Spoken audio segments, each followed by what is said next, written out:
Idaho Matters podcast is brought to you by St. Luke's On Demand Virtual Care, which allows patients to see a provider from their home using a computer or smartphone with on demand care for common ailments such as a cough, sore throat, or a sinus issue.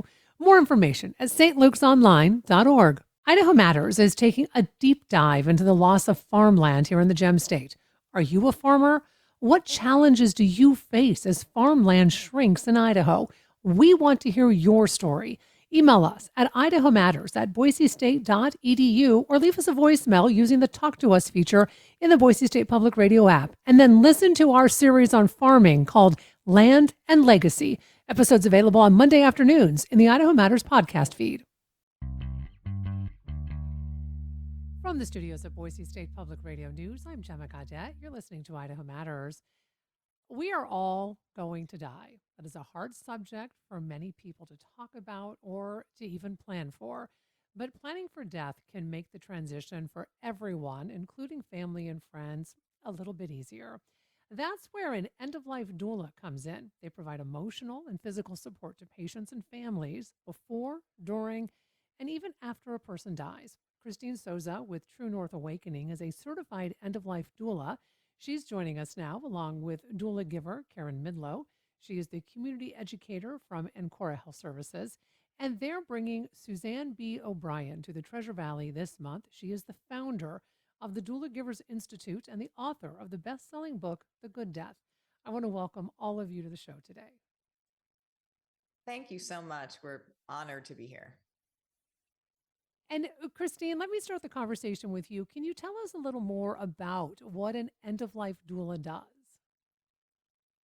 So, an end of life doula is a holistic, non medical practitioner that actually provides education and guidance to the person experiencing their end of life as well as their loved ones. There is a tremendous amount of time that is needed at the bedside. And so, an end of life doula can actually provide the amount of time that is so desperately needed. A lot of caregivers don't have an idea of how to care for a person at the end of life. And there is some limitations on what hospice can provide because they have limitations on the amount of time that they spend at the bedside. So, an end of life doula can actually bridge that gap to help support that person and their family caregivers. So, Karen, I mentioned that you're a doula giver. Can you talk about what that is exactly?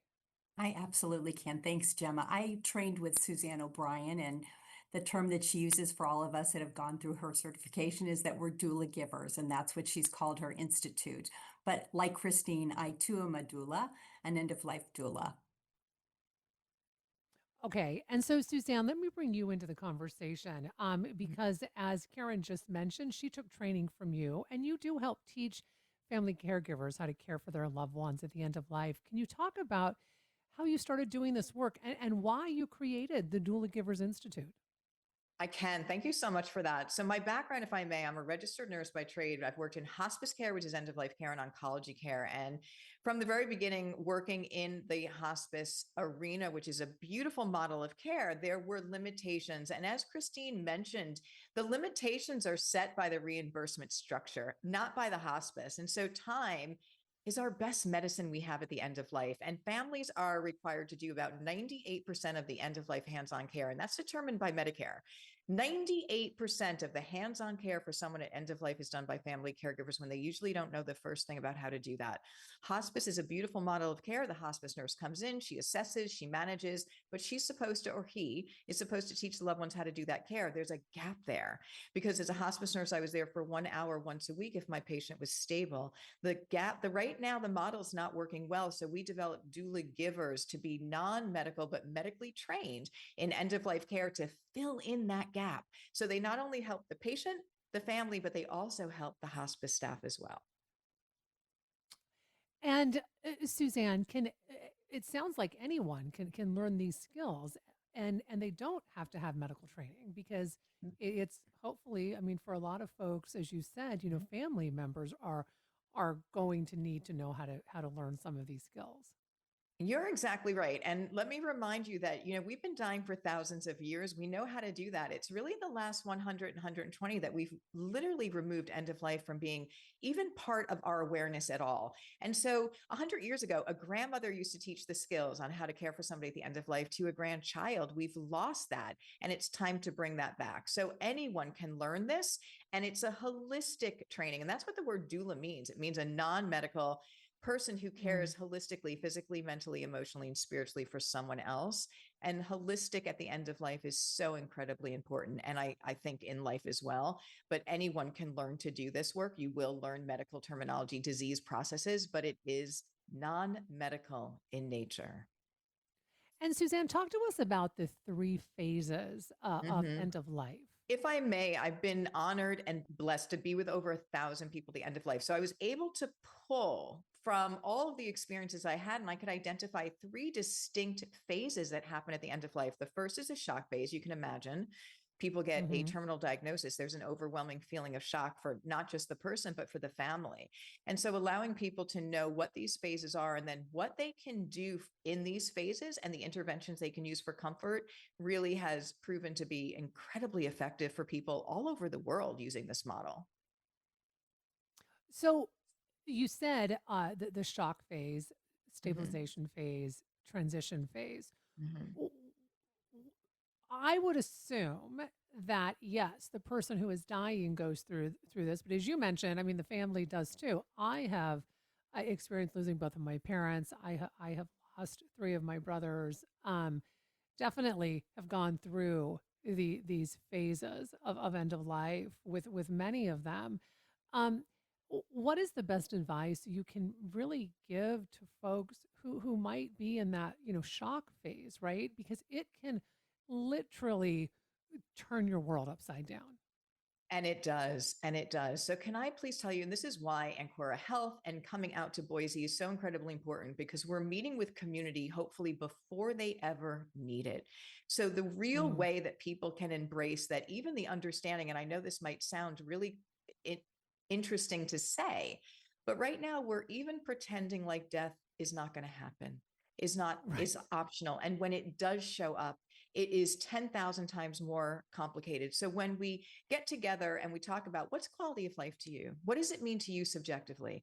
And when I think about that, so when I think about what's important and when I would be at a place where I would not want my life extended when there's no quality, it makes me realize that one day this will come to an end, the journey as I know it, and what is important and what are the things I need to put in place. So if I can say, and this is really, I've been doing this for over 20 years, one of the key elements is being aware that end of life will be a part, not just for myself, but for those that I love.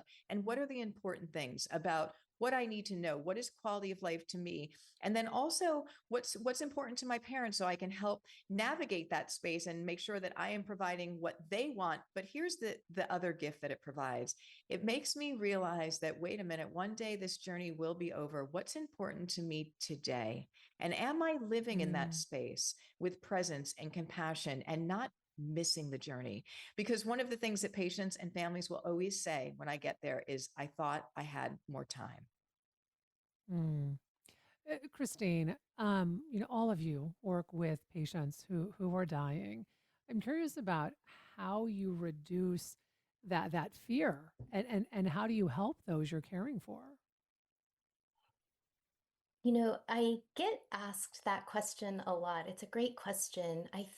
I feel like being a doula giver has been an incredible gift. I've received so many gifts of being an end of life doula, but one of the greatest gifts that I received is the awareness that I will die and that I have more control over that time than I realize. But one of the greatest gifts that I received is I worked on my own um, grief, and also there's a beautiful component about forgiveness work. And I think that that really helps for me to be able to uh, work on my own grief and my own forgiveness work has allowed me to step into the space to really heal things that have happened to me in the past.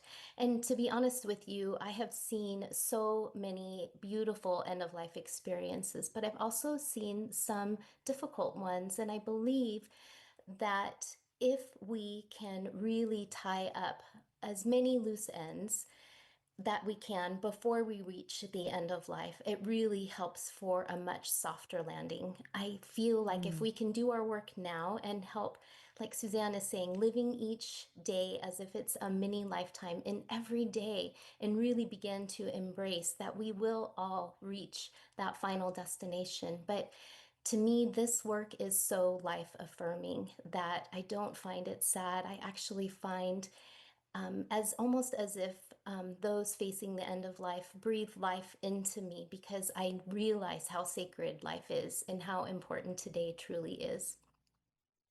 So, Karen, let me ask you this. What advice then do you give to families, to loved ones who are helping a loved one at the end of life? The biggest advice that I can give anybody is to just honor and cherish each moment. They're all so precious, and be able to really spend that time to love the person up and to be able to say all the things that you've ever wanted to say. But Mm. the other thing that I also advise is getting some support. It's so important to have other people that are there that can support you and that can listen to you. And that's one of the things that's beautiful about hospice is we actually provide a team of people that are there with people at their end of life, a chaplain, a social worker, a nurse, and also a doctor. So getting the support and being able to use that support. If I could give one message to everybody, it would be look into hospice sooner versus later. It's not a scary thing. Unfortunately, most of the people come on to hospice way too late. We see them for 5 days, 7 days. That doesn't give us enough time to really love up the family. We can take care of the patient, keep them comfortable, but we also want to be able to love up and take care of each of the family members. It's so Mm. important. And I would say the other Eh, biggest thing is just to listen, just to be there and hold the space and listen. Can I add in? Because I know you're asking the question, what do we do for families? How do we support them in that shock phase when they're coming on? So I feel like one of the things that's really helpful is to remind them that what they're seeing and what's happening is a natural process.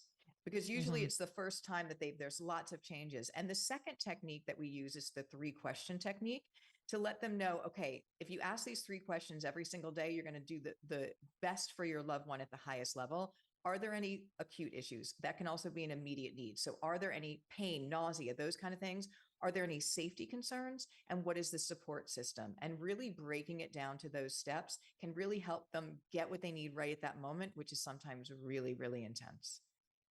So, Suzanne, you mentioned that we have lost these skills to help our Mm-hmm. loved ones who are Mm-hmm. dying.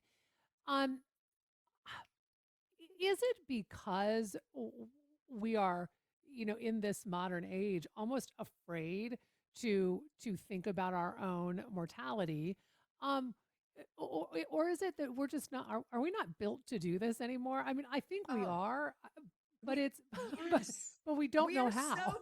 yes, you are so right. We are so built to do this, by the way. So it's really that first identification that you said. So in the last 100 years, we've made great medical advances. And in one sense, that's amazing. But here's the thing, we know how to keep people alive. But keeping people alive and living are two very different things. In fact, Hmm. think about it. We've taught our doctors as if they have a patient that dies, they failed. But how impossible Mm. is that? And, we've handed it over to the medical system to fix. And end of life is not something to be fixed. It's something, it used to be revered as a sacred rite of passage. We've just lost all touch with that. In fact, our language we use, I'm sorry, there's no more I can do for you. He lost his battle with cancer. We're almost setting Yeah. this up as there's a winner and a loser, and telling people to run in everything they got to go in the opposite direction. So I think we just need to take a breath and say, where did we go wrong? And start to remember that death is a guaranteed, natural, and sacred part of the life's journey and can go really, really well with the right education, kindness, and support. Before I let you go, Karen or Christine, can you talk to us about this upcoming event with Suzanne, so people know how to be a part of this? Oh my gosh, we are so excited to have Suzanne join us here in Boise. We actually have three incredible events planned for the week in the middle of October. The first one is on October 15th at the Meridian Senior Center from 5 to 8, and it will actually be a training session. Suzanne's going to be training the community on actually how to care for your loved one at the end of life. It's an incredible training.